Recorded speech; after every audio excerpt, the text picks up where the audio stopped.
So we will be moving up, instead of going out the Solent as we normally do, we'll be going up to see our wonderful QE2. The last time that these three queens will, first and last time they'll be together. As you know, QE2 is going to Dubai in November. She's been sold to have a new life out there as sort of a wonderful paperweight in the Sultan's wonderful Palm Island that he's building out there.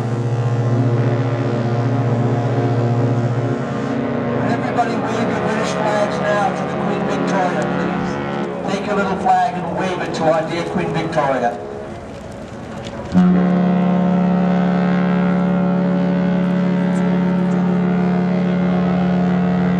Wave your flags.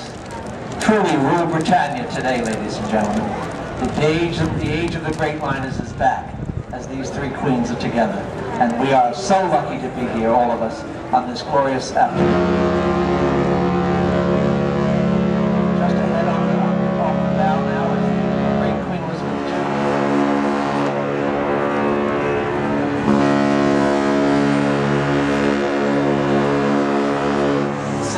Wonderfully. Her deck's also lined with canard staff and crew. She's not sailing today as we are. And she's lying alongside the old western docks, once filled with the great liners, and today a sort of reenactment of those wonderful days of the great ships. Fantastic escort of small boats. The great container docks dead ahead of us at about 11 o'clock. The old King George V graving dock dead ahead of us now, partially closed, and I think to be filled in shortly. I'm not sure what the fate is, but they're not using it.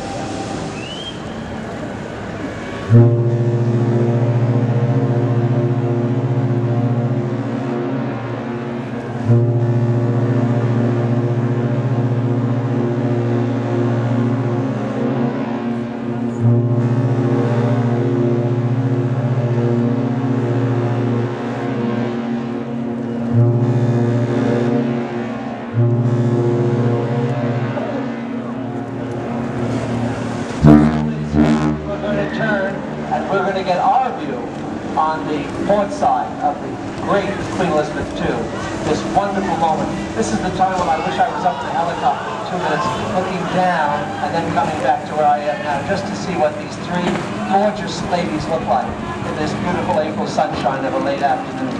And filled, surrounded by the royal court of all the small boats, paying homage to these wonderful ships. There are no more famous ships in the world than the Cunard Queens. Everyone knows them, whether you're in Yokohama, Cape Town, or Buenos Aires, they know the Cunard Queens. There's something about them that is just absolutely golden, a mystique that no other ship has, no other shipping company has. Cunard is started in 1840, a tremendous history, owning some of the greatest ships in the world. Many of you remember the old Queen Mary and Queen Elizabeth, the Queens as they used to call them, King George V graving dock, which was built in 1934, or opened in 1934, especially for the then new Queen Mary, which came out in 1936, the biggest liner in the world. She needed to be repaired as well, so now in close range, the three queens. And of course we get the sense of size of the Mary II. Remember, as I said, when the Elizabeth II was built, she was the last Atlantic liner at 70,000 tons. And in 1980, she was the biggest liner in the world. Now she's 88th largest in the world. We are the 4th largest. Victoria is somewhere in the top group, but not quite that high. But who would have guessed that cruise ships would get so big?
take that home as a gift for.